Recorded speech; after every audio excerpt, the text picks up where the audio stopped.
Moi, quand je suis tombé sur ma flamme jumelle, je me suis aperçu que ma femme avait rencontré la sienne, quoi, ou était toujours en contact aussi avec la sienne depuis un certain temps. Voilà.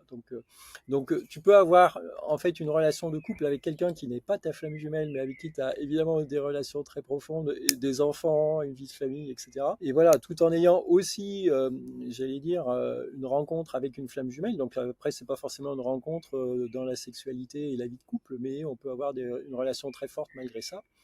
Et la personne avec qui tu vis peut vivre la même chose à peu près de manière simultanée.